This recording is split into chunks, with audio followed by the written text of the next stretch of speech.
Assalamualaikum warahmatullahi wabarakatuh. Bertemu lagi dengan Bu Eka di Mapel Administrasi Transaksi. Pada kesempatan kali ini kita akan membahas mengenai KD menganalisis laporan hasil penjualan. Nah, dengan judul Prosedur Order Penjualan dan Back Order.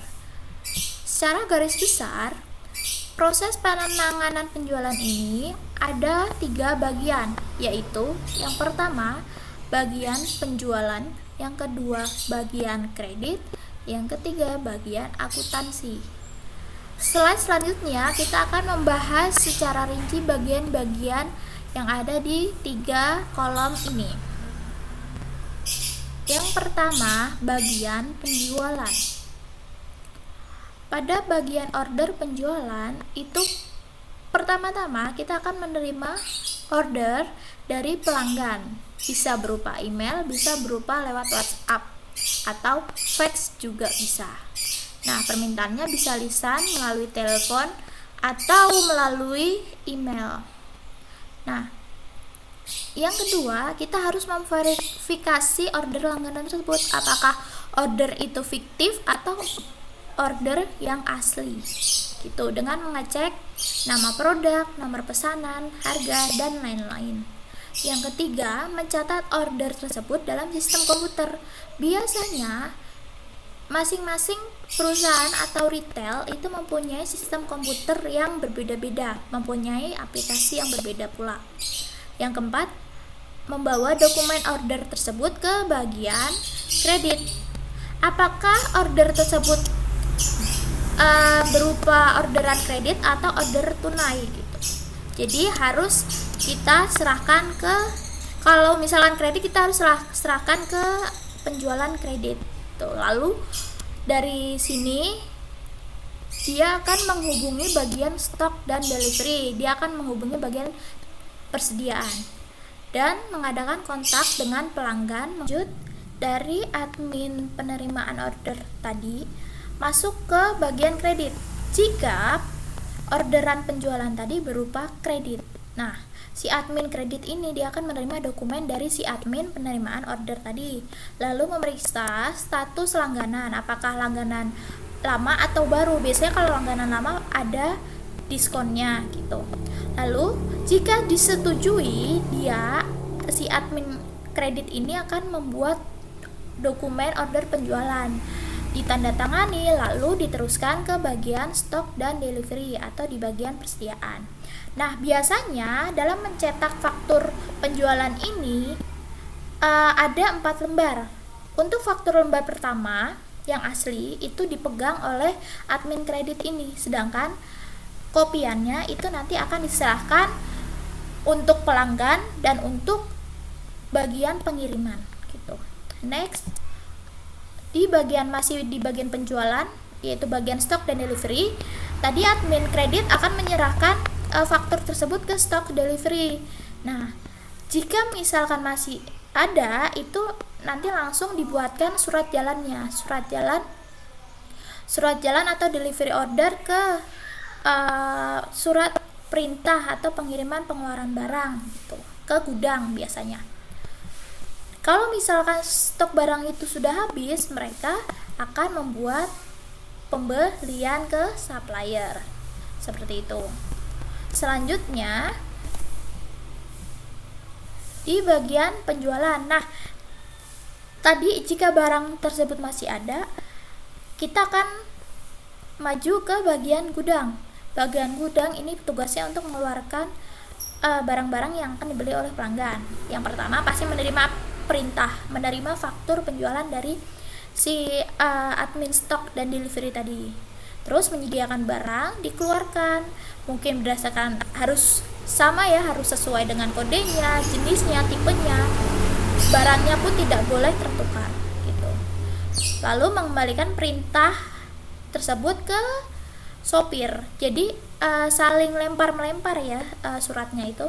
Jadi dari gudang lanjut ke sopir, yaitu surat jalannya, dan mencatat pengeluaran pada kartu persediaan. Next, Next, di bagian transportasi atau sopir, selain dia bertugas untuk mengantarkan barang, ia juga bertanggung jawab untuk banyaknya barang yang ia bawa. Jadi langkah-langkahnya, yang pertama pasti menerima PO, kopian PO dari admin gudang tadi sebelumnya ya. Lalu ia juga meminta barang ke supplier menggunakan PO, atau dia juga harus menerima surat jalan. Jadi tidak hanya PO, dia juga menerima surat jalan. Memeriksa juga kesesuaian barang yang ada di dalam truk atau mobil yang ia bawa. Lalu mendatangani surat jalan tadi. Membawa dan menyerahkan barang ke customer dengan baik, dengan tepat waktu. Menyerahkan delivery order kepada customer untuk ditandatangani. Jadi ada surat jalannya yang harus ditandatangani oleh si customer. Lalu meminta lembar delivery ordernya juga yang ditandatangani. Jadi ada bukti. Menyerahkan delivery order lembar 1 dan 2 ke invoice melalui kurir. Jadi ini biasanya kalau melalui kurir untuk jasa pengiriman.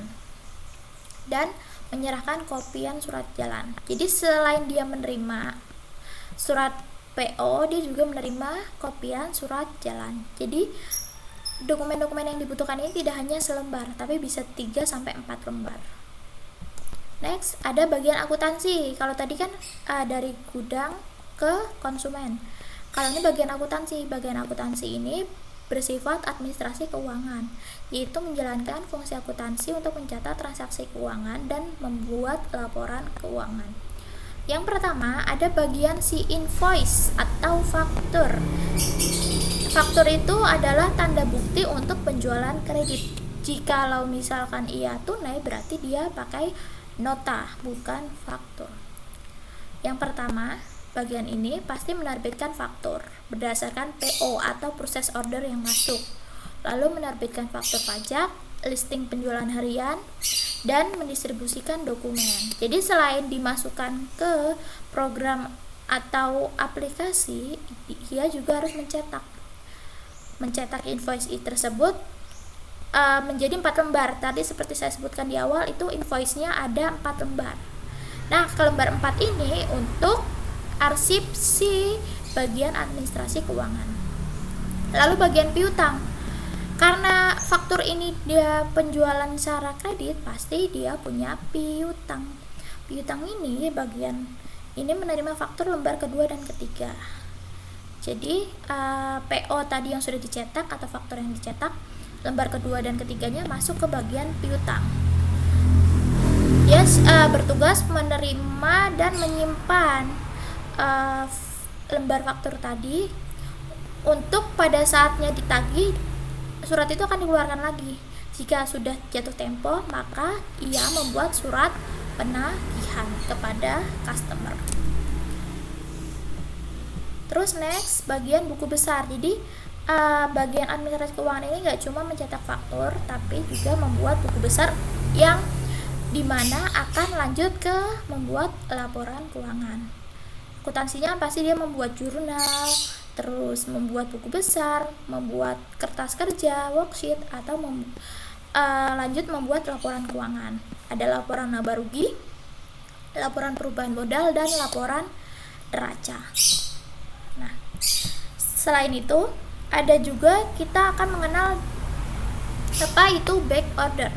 Back order itu adalah banyaknya pesanan yang diterima oleh perusahaan waktu tertentu tapi belum dipenuhi. Artinya ada orderan dari pelanggan tapi bagian supplier atau bagian admin tadi tidak bisa memenuhi karena barangnya mungkin belum ada atau barangnya dipesan dulu gitu.